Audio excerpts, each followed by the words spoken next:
Attention bobsled riders! You will soon be embarking on a thrilling podcast down the icy slopes of the Matterhorn. So please remain seated, keeping your hands, arms, feet, and legs inside the bobsled at all times. Auf Wiedersehen! Hello, Yodelers! We are the Matterhorn Yodelers. I am your host today, Japheth, with... Jackie? And... I'm Bob T-Bag, everyone! I'm back! Oh, why are you here? Oh, I heard you're gonna talk about my favorite park, Disneyland! You're gonna talk all about me, right? We're going to talk about a different CEO. Like, What? A different one? There's another one other than me? the one we all wish we had. Oh. All right, so today our episode is, I had forgotten, I was like, what are we doing again? Oh yeah, I'm hosting. We are doing a book review, and this is a birthday gift, no, Christmas gift from Father Yodeler. He gave each one of us a book called Walt Disneyland, or Walt's, with an apostrophe S, Disneyland, A Walk in the Park with Walt Disney, by Marcy Carricker Smothers. And it's a compilation of stories and quotes about different parts of Disneyland. And it's like if you took the book and read it as you were going through the park, you would get the sense of Walt's spirit there. There's so many fun stories and facts in this book that, like, we won't be able to touch on, like, half of them. You didn't look at my notes? I will get them all. Points 19.1.8. It's a fun read. Yes. Like, for casual, too. Very casual. Yeah. Like, you can literally read a paragraph and be like, that was a fun story, and then put it down. And you don't have to go in order in this book. No, you can read anywhere that's not like a fluent storyline. It's just not a biology or biography. Biology. It's not biology. There's no mitochondria, no mitosis. You can tell it's our third episode. Mitosis is cell division. The mRNA. Okay, sorry. We went too far with that joke. My biology teacher's like, yes! It's stuck! And then the Mendel square. No. We'll continue on. Like, yeah, there's different stories. It's very casual. We got it for this last Christmas, and I've been wanting, like, I read, like, a quarter of it, and was like, let's do a book review! And everyone's like, let's cool our jets here. I'm probably the biggest reader of the group, yes. And so it's easier for me to like etch out time because I've already got that habit, and there are just so many great stories in there. There's little tidbits that you would never get in a museum or anything like that, and it's fun. So initially, what were your thoughts with this book? Like, I think it's like a 10 out of 10 book. So get it? Is it a get it for the like? Totally get it. I mean, if you like Walt Disney and Disneyland, you should get it because that is fair. I mean, it's nailed it. That's it. If you like Disney, you like Walt Disney, you like Disneyland, you'll like the book. Well, the main thing I liked about it is just very non-commitment. You can just pick pieces out of it. And there's so many pictures. Oh, so yeah, the many pictures great are pictures. great. So many pictures I've never seen before. Yeah.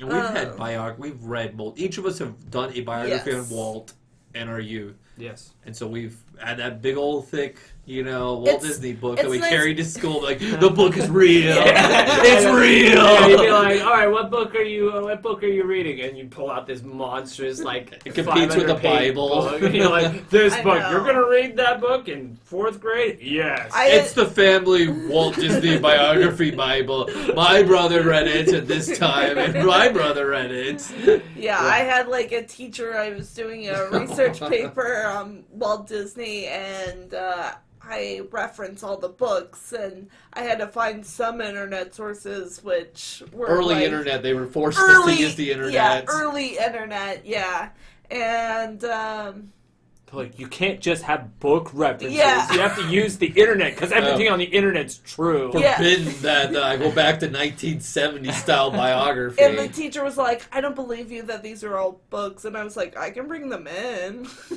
And that kept her quiet. I'll bring them in. I'll show you. Plop, plop, plop. And that's when I knew my grade was going to be a fight uphill. Little did she know, I just pulled from one book and just grabbed other books Oh, for my reference sheets. That's all I did. That's all I did. I usually only used one book. I loved it how, like, you used the same, like, paper, but you, like, tweaked it here and there. Yeah, so what I would do, because, like, I've written, out of my family, I've written definitely the most biographies, reports out of my siblings. And so I think I submitted a biography in, I think it was my junior year of high school. And at that time, you had to turn in your paperwork, your paper into the, check for plagiarism, turnitin.com or whatever it was called. And so, whatever, junior year, nothing, 0. Well, the next year I submitted my paper, which was different, just formatted differently, but it was like 98% plagiarized because it found my paper that I submitted last year. Then she goes, should I even read it? And I was all like, it's different, just there's similar facts. Like, Walt Disney was born in 1901. Like you get things like that. Truth of the matter, she didn't read the original one. Yeah, we've got history with reading Disney books, and like our father Yoder had, like he talked about in his collection, he collects books, but this book he was compelled to get all 3 of us and read it, and I felt that he was trying to push us, like, do an episode on this, and it's there. The material is there. So much material. So we're going to read on page 1 first. All right, Jackie, you go. And then you do popcorn to Peter. Or Bob Page. How about Page? Walt gave this for free. What?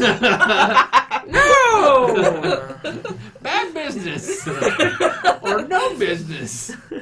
And so what we're going to do is we're going to go through the lands, and we're going to each pick, like, a really, like, good story that we would like to share of that area. And if there's another one they want to share, there's more than enough stories to pick out. I think I picked out, like, almost 30 stories just to, like, all the little notes I picked where I can always reference it.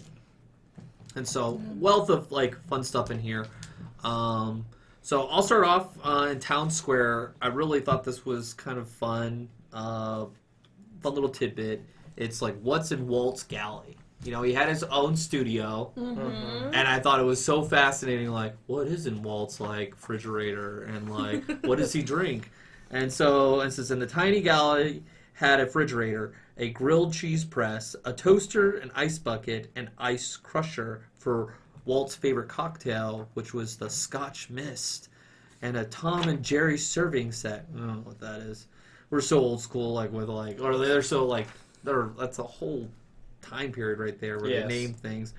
The bar was stocked with black and white Scotch, Walt's preferred brand, Miller High Life beer, Coca-Cola, 7-Up, V8 juice, and snacks on hand were smorgasbord of peanuts and assorted mixed nuts from Main Street USA Candy Palace. And I was like, oh, fun. Like, he's like, he likes 7-Up. He was no Sierra Mist fan, all right? Did that even exist? Sprite.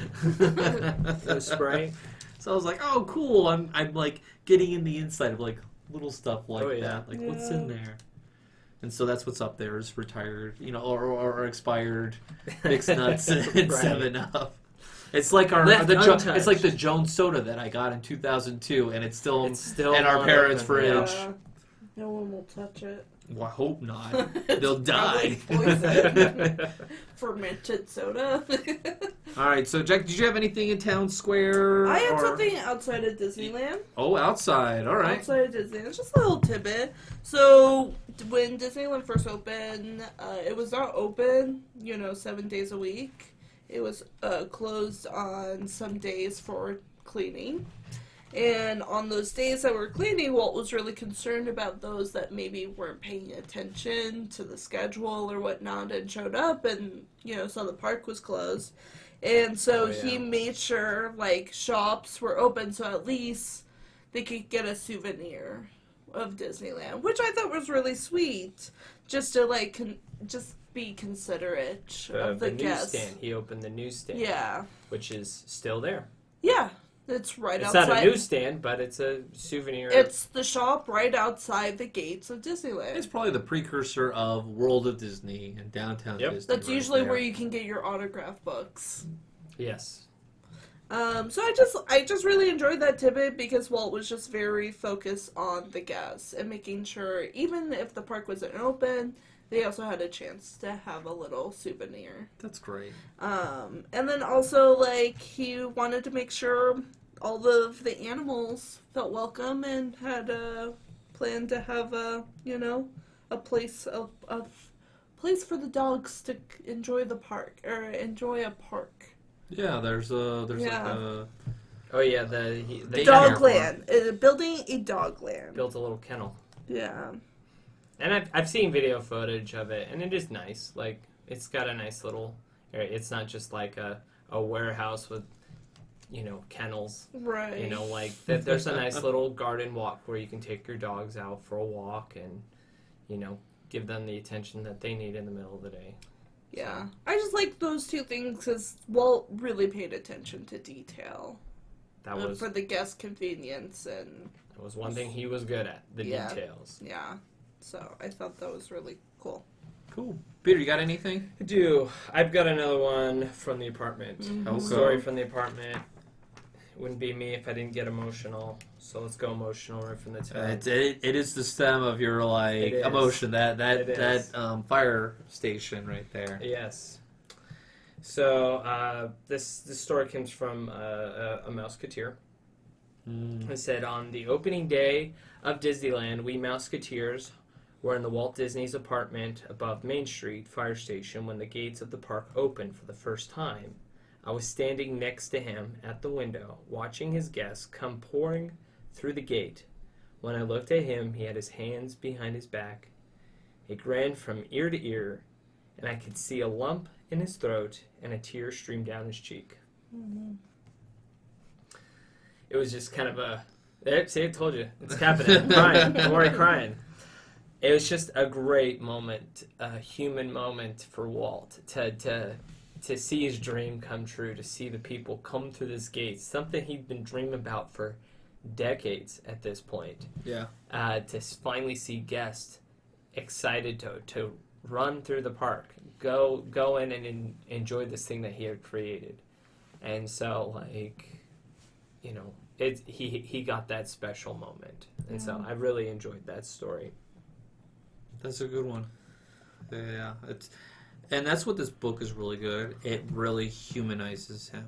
Yeah. He always gets this he was like, oh, he's a capitalist, but it's all like, no, this really is the human piece of Walt, yes. More than any biography ever. Right. It's other people through their eyes, the man Walt. Right. You don't see him like, this is my autobiography, like Benjamin Franklin's like, I'm the man! And Walt's not doing the same thing. No, these are all people sharing their experiences. I do have a funny story, kind of in the same area. Yeah. It says, so this is, let's see here, guy William Sullivan, who started as a Jungle Cruise skipper in 1955 and went on to become operations supervisor at Disneyland. He recalled, when I was working graveyard security, I remember this. yeah, one. I got this call over the radio from a new employee who said, "There's a guy out here that thinks he's Walt Disney." It was 1 o'clock in the morning, so I got on my bike and I went there. And sure as hell, it was Walt. He said, "Thank God, Solly, it's you. This guy is going to lock me up." I explained things and walked back to his apartment over the firehouse and said goodnight. I just thought that's hilarious. It's like, there's some crazy guy said he's Walt Disney walking around the park at 1 in the morning. Yeah. Which is a testament that, Walt just loved walking around this was his playground. Oh, it absolutely was. Oh, and this leads into my next story, which Perfect. it's perfect because I love this story. It's probably one of my favorite stories of the whole thing. Is the ice cream parlor or the Sunkist Oh, yes. Citrus house. So before there was ice cream parlor, it was the home of the lessee Sunkist. It was in the wee hours of the morning before the park opened. Walt used to break into the Citrus house. He didn't own it. You know, with sponsors, it was their place. They were renting it. What was it? He didn't own it. Sunkist did, to make orange juice using the modern extractor. So Walt would go in there and squeeze orange juice. He always paid by the way, leaving coins on the counter. Pretty soon, it occurred to the shop manager, Bo Foster, to give Walt an electric juicer for his Disneyland apartment. He arranged for Walt's secretary to alert him anytime Walt would be in the park, ensuring that there would always be plenty of fresh sun-kissed oranges in the galley kitchen. While that was considerate, Walt preferred playing with the machine at the Sunkist, explaining, "Bo, the juice just doesn't taste the same. I'd rather have your juice fresh from the spigot," you know. But I love how he's still paid, commit the crime, and he's all like, "Here's the coins," you know. Yeah. So that was the first story I read was like, whoa, Walt's character is a parent right there. Like it was not beneath him to be like he totally could have pulled the CEO card. I'm Walt Disney. I'm gonna get myself some free orange juice. No, he went out of his way. He got the orange juice and he left the money there. Yeah. That tells you something about the type of person he was. Oh, he did it with popcorn too. Yes. Oh, I that was one of my favorite stories. Okay, so the I'll save popcorn. that one too. Yeah. So what do you got, Jackie? I liked the story of him coming up with the word animatronics. Oh yes, that's a good one. So they were making great moments with Mr. Lincoln, and they were trying to come up with the name of What to call this robot? What to call the robot, and he goes, we can call it animatronics. We can combine electronics and animation. It will be called animatronics. And everybody was mumbling the words. I was like, yeah, but there's sound in there too. And he was like, okay, we'll call it audio animatronics. It's just well, I guess. I'm sure he used a sarcastic, okay, dummy. We'll put audio. You see, It's a SpongeBob with It's the sound guy that's all well, there's audio too. I do a part. Fine, audio animatronics. But I just love how, even as, a business owner or creator, you can create your own words and create your own history. And now animatronics is huge in today's world, not just in Disney. I were at the convention, and there was that guy that can make a custom animatronic for $25,000. Right. And Mom and Dad are going, so we're gonna make an animatronic of you when you're dead. And I was like, this sounds like the person that kills someone and stuffs them and talks to them. What would your animatronic do? And just sit on the couch let's watch Smallville. What a great idea! Survivor's on, everyone. Okay, Peter, what do you got? I do have a good one. This was... Walt was also known to make dining a good experience for his guests, not just a necessity. He would walk the park in disguise. I love this guy. All right? Yeah. Wearing an old hat, dark glasses, observing how people were treated. On one of these walks, he saw him stop at a newly opened restaurant with the table seating outside. A young boy was bussing dishes, scraping them into a cardboard box from the table in front of the diners. Not a very appetizing thing to watch. Walt walked over to the boy, patiently and quietly explained to him that cleaning plates should not be exposed to guests, and asked the boy to take the used dishes back to the kitchen and clean them. Walt waved his hand a bit. The boy nodded and removed the dishes. I watched the whole thing from a distance. I kept seeing this picture in my mind. I was really shocked by the whole thing. It did look bad from the guest point of view, but Walt didn't raise hell with the busboy's boss. He spoke only to the boy, and I'm sure that neither the boy nor the diners knew that it was Walt. It was typical of Walt to go to the source of the problem in this way. Yeah, he was very direct and get to the source Oh of yeah, it. absolutely. It's like, He didn't why- go like, I'm going to go to your manager, and your Right. manager is going to really roll it downhill Yeah. for you. Right, and he was able to talk to him and say, hey, just do this. And, you know, that kid didn't get in trouble.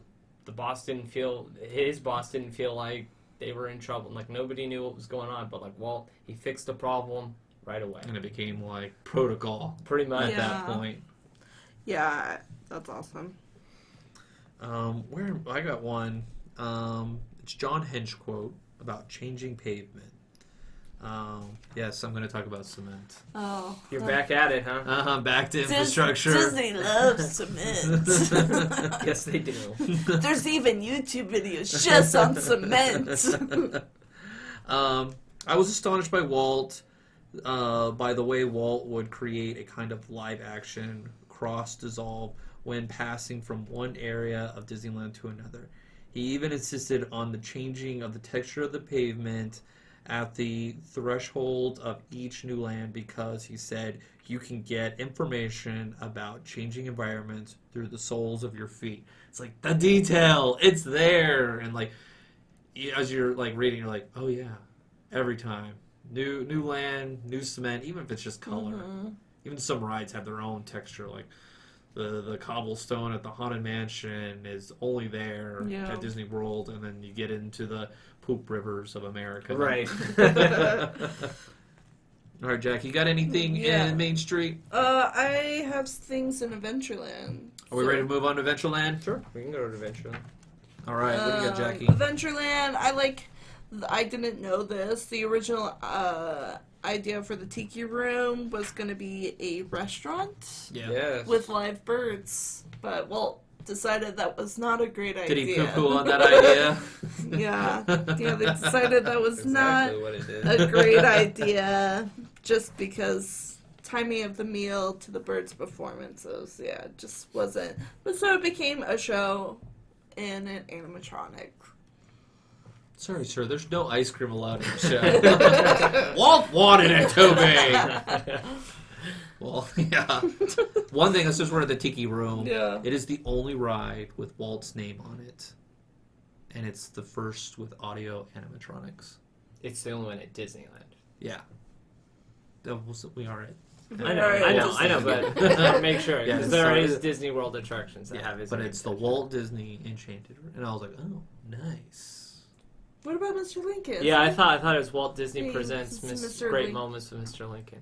Well, I guess it's not the name. It just Walt Disney He's just Presents. presenting it. he's just Oh, okay. presenting. All right.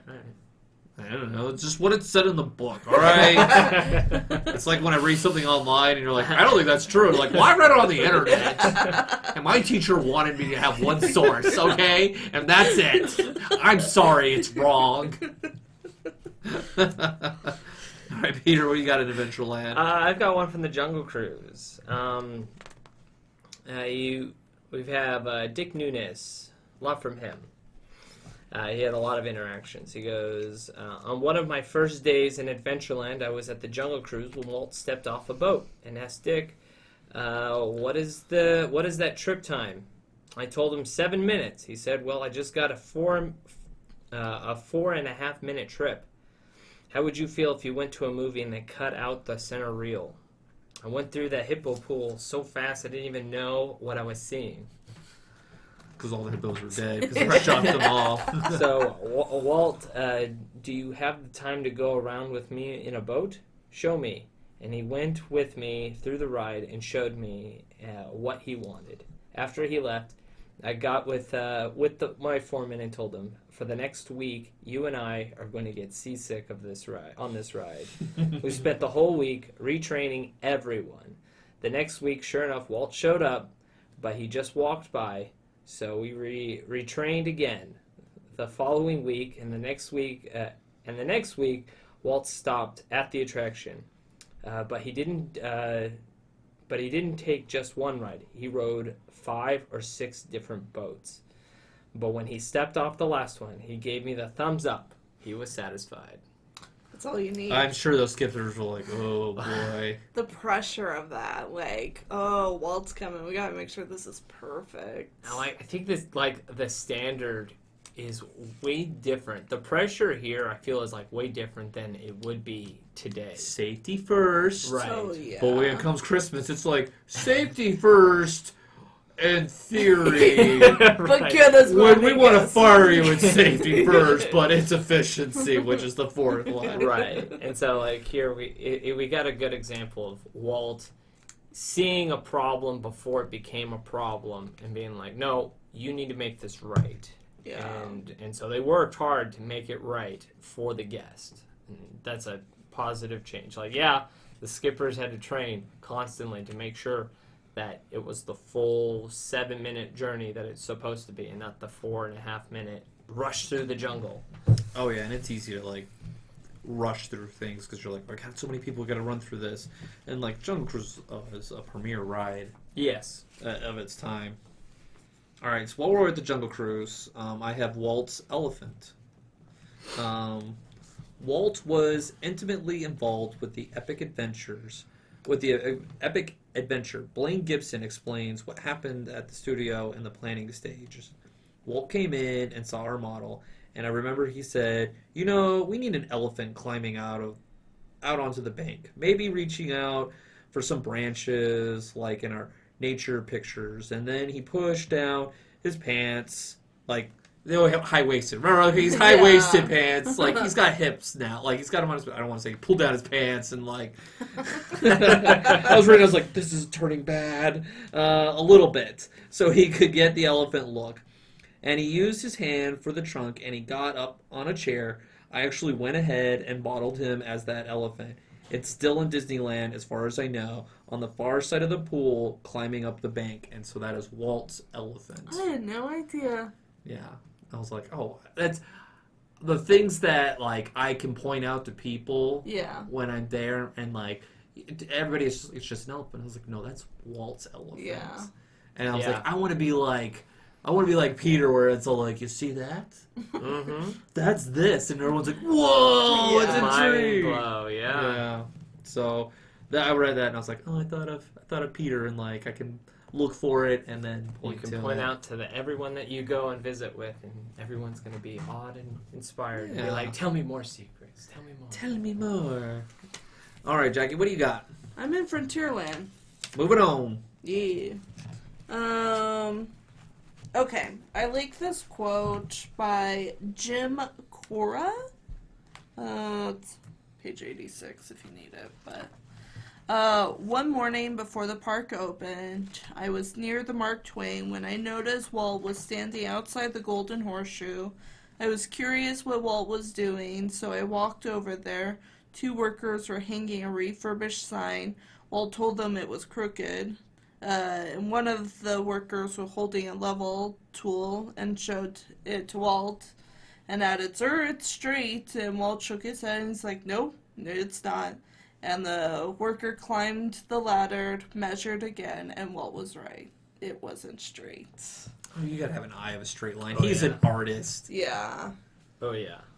Just like Absolutely. the detail, and he's there. Even when a sign's going up, he's paying attention. He knows, exactly. Like, he knows what he wants his park to look like, and he does not have room for imperfections when it came to it. Like, he did not want Walt Disney to be like the run-of-the-mill theme park, or well, there was no theme park, but amusement park of the time where it's all like, oh yeah, this was cheaply done. He wanted it to look nice and neat and clean. Mm-hmm. I've got a similar story. Okay. Yeah. On the rivers of America.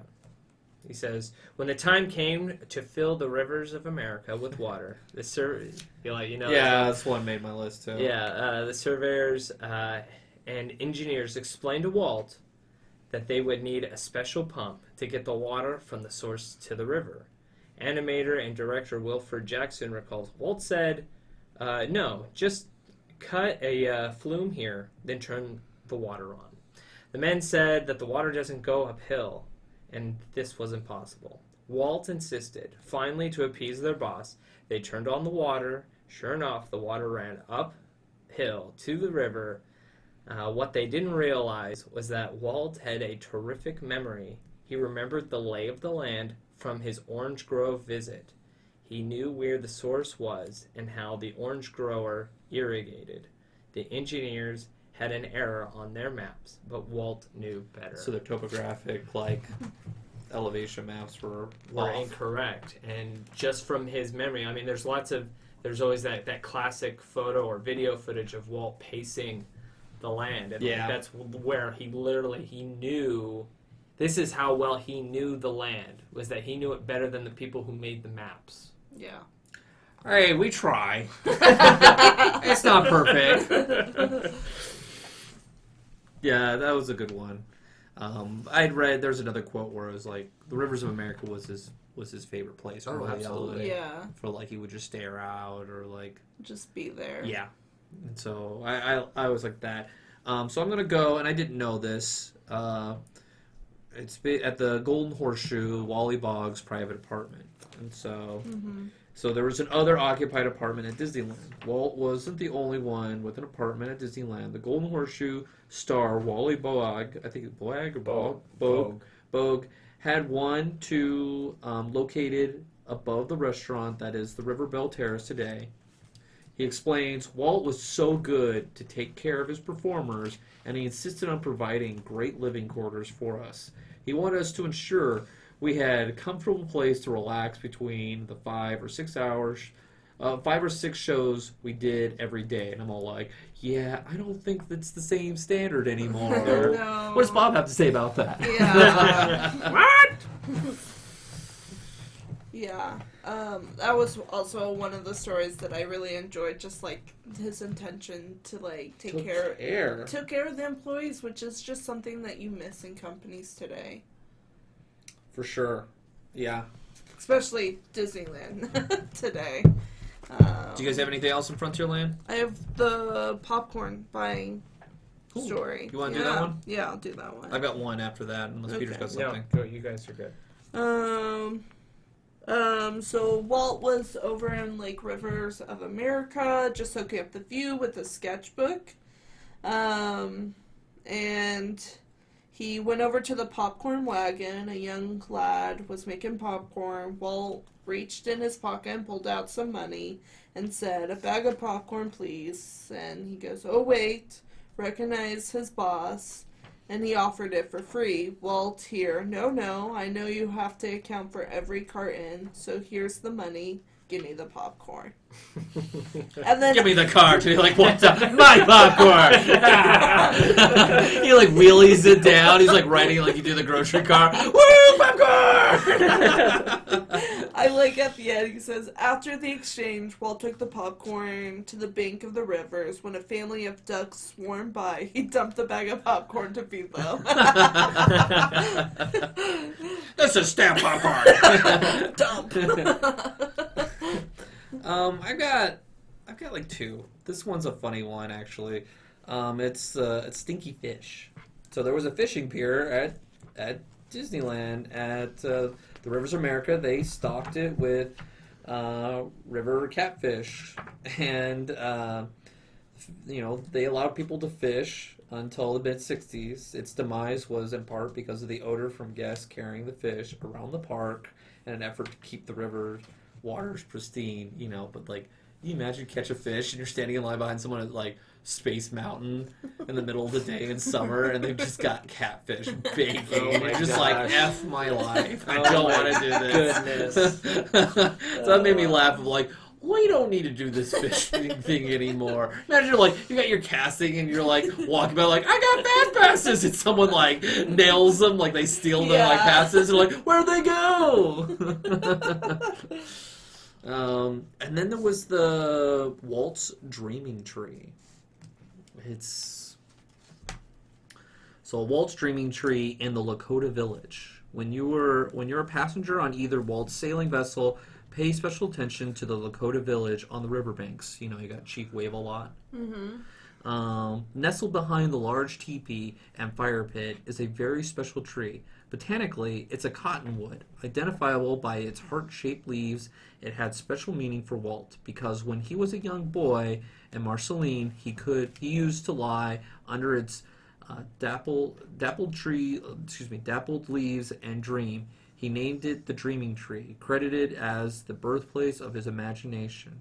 When the Dreaming Tree was struck by lightning and destroyed, 3 saplings, known as sons of Dreaming Trees, were grown from the seeds of the original. One replanted near the original site on the Disney family farm, another in a secret location, insurance, should lightning strike twice, and the third was gifted to Disneyland by the Walt Disney Hometown Museum on the occasion of the park's 50th anniversary, and originally planted near the Mark Twain dock on that occasion. I was like, oh, cool, Walt's Dream Tree. Yeah. Yeah, it's a nice It's one. like, you're not going to get that anywhere else. No. Like, look at that tree. Walt's imagination. That's it. Are we going to New Orleans? New Orleans. I have one in here. Go for it. One is, it's about the Blue Bayou restaurant. So when they originally were, the concept of it, they were going to put a show, like a dinner show in there. And they decided that shortly thereafter, Walt abandoned the idea of performers. And he says, in this restaurant, the food is going to be the show, along with the atmosphere.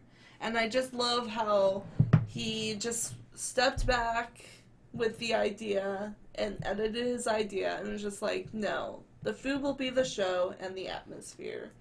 And I think that's one of the main reasons why Blue Bayou is such an iconic restaurant today. It's one of those things. If you're a big Disneyland fan, you got to do it once. You're going, well, that was nice. Once you Yeah, get the I wouldn't bill. say the Right. food is the show today, but I'm sure back then it was.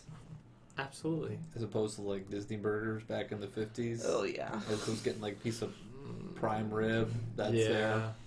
Disneyland food is stepping up their game, but yeah.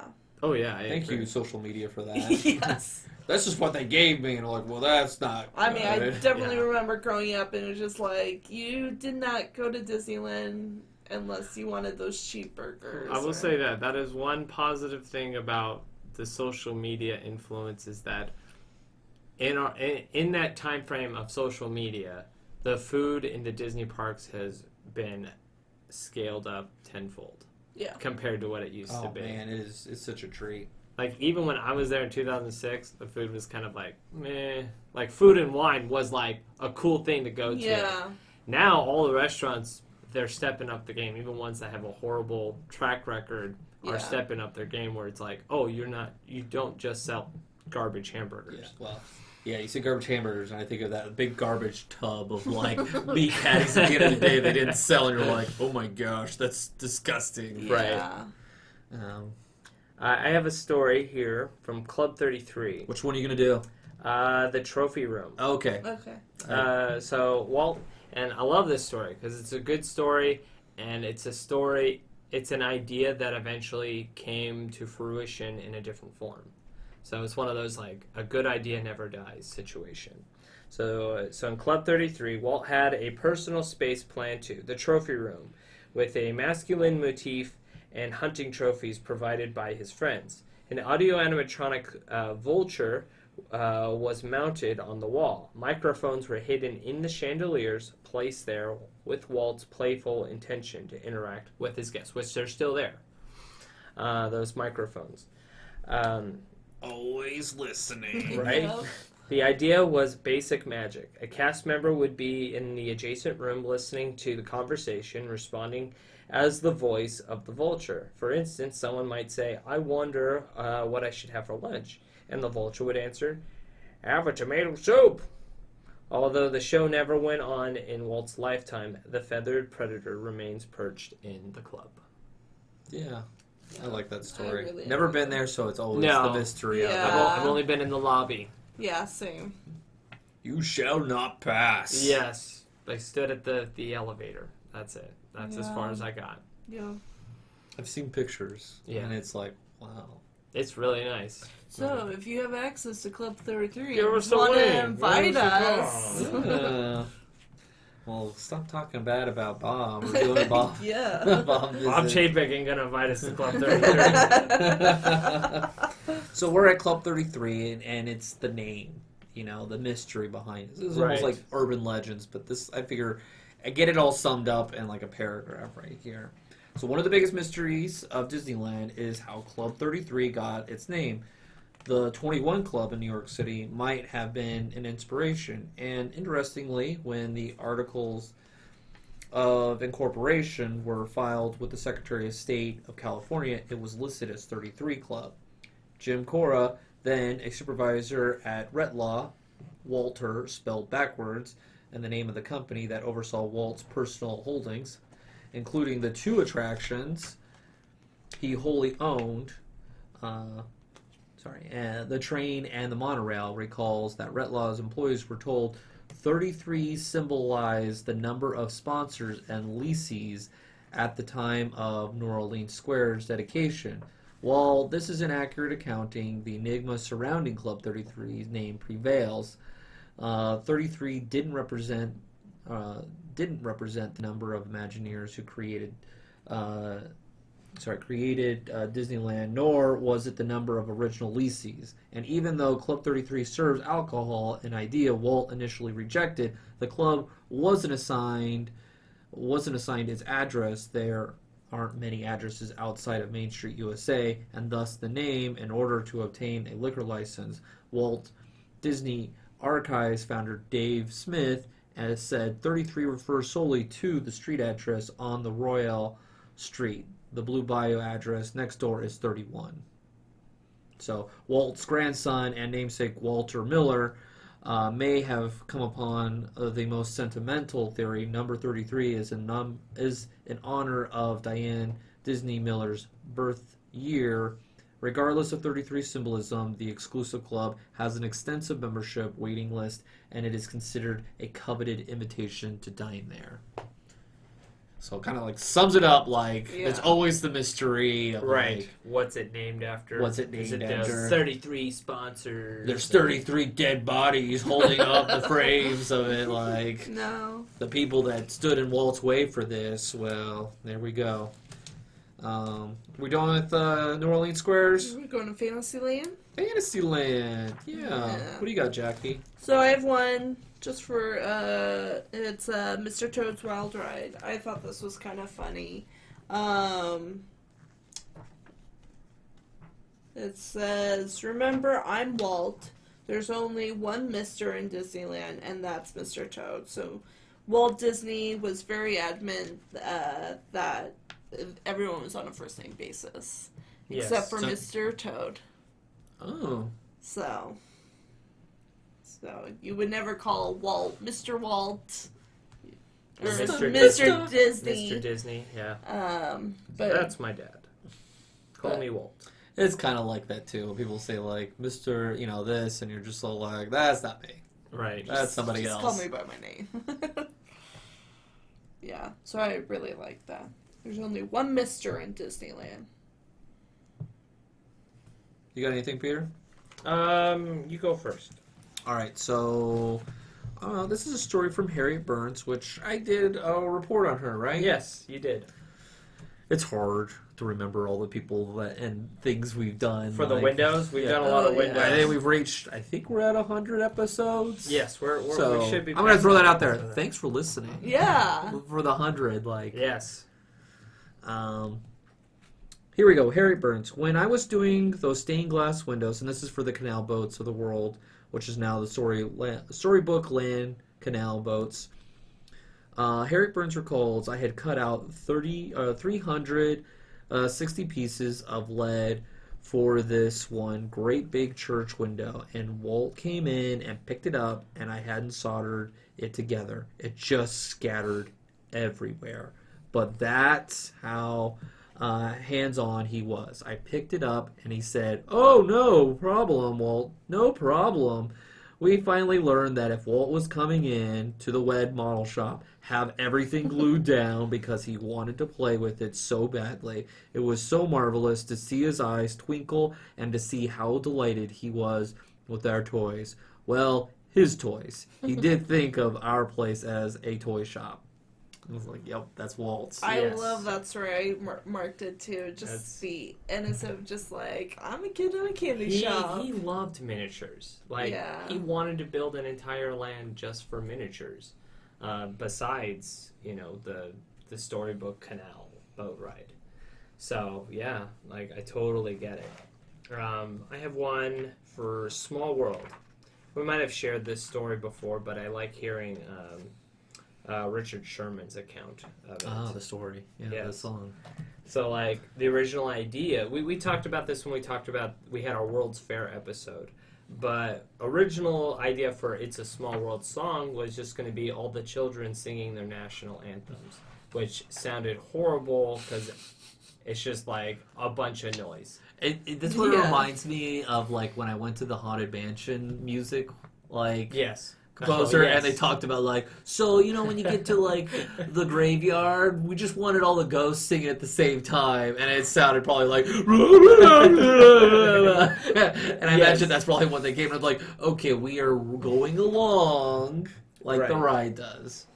And he says, Walt's original idea was having to sing their own national terrific idea in theory. However, all the different songs were stepping on each other, creating...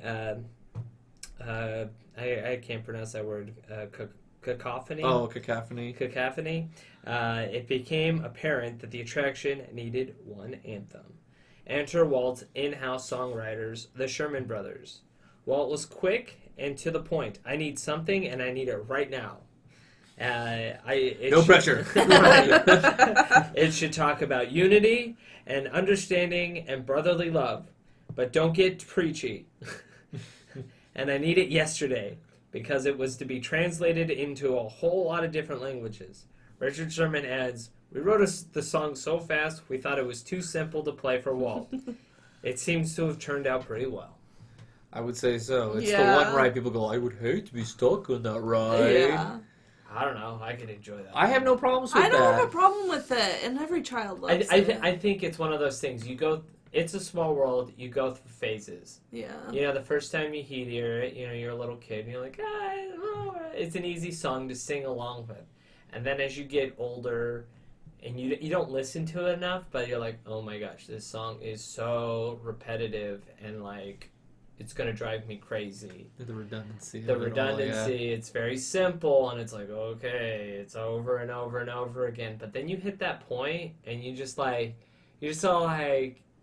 go with it, and you're just like, Yeah. And it's just a catchy tune, and that's the one thing the Sherman Brothers were the best at, were creating the catchiest tunes. But it's funny how, like, Walt, he applied the pressure, and we got a gem Yeah. out of it. These guys are good at pulling diamonds out of that pressure. All right. Let's see. What do I got? I've got like.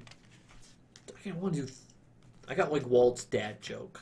All right, let's Do hear it. it. Let's Do hear it. it. This is the Matterhorn, and someone just was. You know how there used to be the Skyway, Yes. Mm-hmm. and they're like, "Hey Walt, why is there a hole in your Matterhorn?" And he goes, "Well, it's a mountain in the Swiss, so it's a Swiss mountain." And it's like, "You clever dog, you." That's good. Here's a character one that I thought was really good with who was it? It was with Arrowhead. Oh no, did I put it in the wrong? Oh no, it's over here. Okay, so there's Arrowhead and Walt. So Arrowhead Development was the guys that created like Matterhorn. They were like the future of WED or the Imagineers. Arrowhead Development was the company contracted to build 6 attractions for Fantasyland, all of which, save the carousel, required complex systems that had never been attempted before. Casey Jr. Train, Dumbo Flying, Snow White's Adventure, Mad Tea Party, Mr. Toad's Wild Ride, Bob Gurr, who worked closely with Arrow engineers Ed Morgan and Carl Bacon share this story about Walt's sense of fairness. Soon after 1955 Disneyland opening day, Walt asked, "How did you boys come out on the rides?" Since Ed and Carl had done the job on fixed bids, they lost money on every one. Walt told them, "I don't want you to lose any money on my work. I'll cover your costs." He couldn't have it done it without you boys. And it's like, oh man, that's crazy. People always like slam him for that, like, oh, he's a capitalist, and like no capitalist would have been like, well, shouldn't have underbid right there. Lesson learned. No, he's like, I'll cover you guys. And I was like, that's a great story again of Walt's character. Oh yeah. Mm-hmm. And his bit, like, everyone just always slams like, well, he wouldn't have done it off the backs of other people. And it's like, no, he knew he was going to need them again, and he couldn't have done it without them. And it's just like, that's such an old American, like, Oh yeah. let me appreciate you. Like, you guys have done great work, Mhm. and you need to be rewarded. Good stuff, yeah. All right, let's go to Tomorrowland. I don't really have much for Tomorrowland. I have one. Do you have anything, Peter? I'll let you know. I liked the People Mover, how, like, Walt was not, like, super excited at first about the People Mover. Until they decided to, like, change the attract to just be around Tomorrowland. Yeah. But it was just, like, the initial reaction of, like, it's nice. And you're just like, oh, it's not bad or good. It's just nice. Yeah, that's good. I've got one with Autopia, and it shows you about like Walt's like getting the job done. So it's like one day Walt stopped by the attraction when it was completely broken down. As Bob explained to him, the welders would get called over to the teacups, they'd fix them, and then they'd go over to other attractions and that needed welding and repair, but they never got to Autopia. And he had no repair shop or facilities designed for the attraction, just the little shade area he was sitting in. Well, he didn't really say much, just looked around, walked away. Not too long afterwards, I heard a tractor coming along the dirt road next to the railroad track, dragging a small wooden building on a skid. The tractor driver pulled right into where the Autopia cars were, and he said, here's your darn garbage, or excuse me, darn garage. I used another word. Walt told me to bring it over here. Where do you want it? So it was like Walt saw the problem and he did it. You know, it was like, this is my sandbox and we're gonna take care of this. I'm not taking excuses. And like he cut the red tape himself. Yeah. He knows it's just there. So I thought that was a fun one. You got anything, Peter? Sure. We got one about Space Mountain. All right. Walt was not around for Space Mountain, Yeah. but he actually helped come up with the idea for Space Mountain. So this was one of his last ideas that was really created for the theme park. So it said, Space Mountain opened more than a decade after Walt passed away. However, John Hench recalls Walt suggesting Space Mountain as early as 1964. Walt didn't call it Space Mountain at the time, but he felt we needed an attraction in Tomorrowland that would present the future through space travel. Walt wanted to build a roller coaster style ride, but in the dark, which no one had done before. He wanted to have precise control of the lighting and to be able to project moving objects on the interior walls. The plan was done about 1966 for Disneyland, said Marty Sklar, but there was no technology for the ride control system. At the time, to accomplish what he wanted to do, Space Mountain launched a decade later. We didn't just build this because we needed another thrill attraction.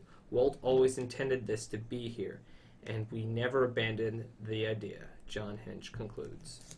That's good. So, Yeah. like, it shows you he was a man ahead of his time. Mm-hmm. He knew what he wanted, and he knew the potential, and everyone was like, that's not possible. We can't do that. And he goes, that's what it needs to be. Yeah. And they held on to the idea, and we have Space Mountain today.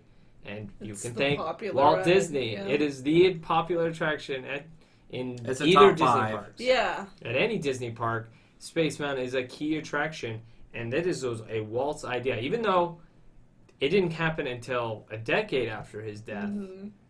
this was Walt's idea to begin with. So We have like a whole thing of like Walt's influence in the park, and like it's right there, and this kind of builds on that too. So as we know, Walt passed, and Disneyland stayed relatively the same. There are little changes throughout the years and stuff, but there's a good quote from Roy, and we'll finish off with this. He goes, "There's no way to replace Walt Disney. He was an extraordinary man. Perhaps there will never be another like him. The world will always be a better place because Walt Disney was its master showman." And like, he's the person people are always comparing to. It's like, oh, he's the next Walt. Yes. And then like later on, they're like, No, not so not much. even close. And Yep. like the CEOs that come, sorry, Bob, What? I thought I was doing a good job. Yeah, They just hired me for another 3 years. Well, good luck. Yeah, that was only 3. It's one of those like, he's the GOAT. He's the Michael Jordan that everyone's all like trying to compare. It's like this person, they're the next Jordan. Well, they're the next Disney, and it's like you haven't had it yet. There's only a handful of people that I can honestly like claim like they were the next Walt Disney. Mm-hmm. I would say, I would say George Lucas. I would consider him a Walt Disney. Yeah. Jim Henson. Yeah. And he could get into the stadium. right. And Steve Jobs. Steve Jobs with like innovation, Innovation. not Correct. with people. Correct. The With horror innovation. stories of people. It's like Right. Yeah, With innovation, Yeah. I think he was in that ballpark. I think so. Yeah. So like those are 3 people I can say we got close to another Walt Disney. Mm-hmm. Yeah. And like you could tell, like they probably like drew from that kind of American like entrepreneurship and like creativity and creating and storytelling for sure. Love this book. We barely scratched the surface. Like Oh there my are gosh. hundreds and hundreds of stories. And there's such feel good, and it just like it builds such a better character picture than any documentary or any like giant biography. These are stories of the people. It's like one cannot claim their own sanity, right? Right. You need other people to check you, and this book checks like what was good, like and what he did, It gives you the and how warm he traded. fuzzies. And if you are a Disney fan, I really recommend it. So again, it's Walt's with apostrophe S, Disneyland, A Walk in the Park with Walt Disney. It's Marcy Carricker Smothers, and the book, and I'm looking at the price in the back, it's $16. It's Quite affordable. it's a good, coffee book. Even if you just look at the Coffee pictures, style the pictures are great. They tell such a great picture, and you see so much more of him with his wife. Yes. Such an undertold story. Yeah. Absolutely. In his journey, and you see pictures with his grandkids, his daughters, and it's just great. That's all I could say. Yeah. I'm not even gonna do Mickey bars on it. I think we all consensus like it was a great pull from Father Yodler. Yes. Is there anything you guys want to share on top of what was said, or any feelings? No. If you want to get to know Walt Disney. Walt the man, not Walt the manager, The legend. Yeah. If you want to know Walt the man, this is a is a great book. book. It tells you exactly the type of person he was. Like the stories we shared, those little tidbits, that was just a hint of the type of person he was. Yeah. And like these are stories that you're not going to hear normally in most biographies No. Or YouTube. or YouTube. They're not going to tell most of these stories. Like a lot of these stories I have never heard of before, Yeah. and I'm fully consumed in this media. He's in the pool of info. Yeah, I was like, oh wow, I didn't know about this and Walt, and he did that with the orange juice. That's a cool story. Or him almost getting arrested in his own theme park. Like, that's a fun one. There's so many cool stories that don't hit the mainstream that like this really hits the nail on the head. For the good Disney fan, the casual Yes. one, Yeah. it's good. And It's no pressure. especially if you want to teach the next generation about who Walt was, this is a good book. Even for that. like if you're an entrepreneur and you want to like have your own business, like this is a good book just to know like how to be a good, like run a good company, how to Like, be good how with to people. develop the characteristics of like not be so fixated on like yes, detail's important, but you got to build the culture Yeah. Right. of the product, and that's what he was a master of. So thank you for listening again. Like I said, we've hit over 100 episodes, and we really just want to thank those who've been with us or those who are joining us with this adventure. It all started with debates in our parents' living room. Yes. Yeah. Over like what ride and competitions. We and- would stare at the map at Disneyland and figure out like what we would do to change it. Yeah. For sure, and the creative battles that we do with characters, and We're at year 2 now at this. and it's been fun. Yeah, definitely want to thank Jackie for getting the ball rolling. She just really like kicked it in, and thank Peter for his creative juices with Yeah. like the music and the audio that goes with it. And the thank editing. you for your commentary and your jokes. You're the comedian. You're the comedian. You're the of comedian. The group. For sure. Well, I appreciate it, and follow us on our social medias. Share with us. You know, I'm always talking to friends and going, "Oh, you like Disney? Like, try this podcast out with." And they'll be like, "What about this idea?" And I'm all like, "Done it. Here you go. Listen to it. It's fun." Yeah.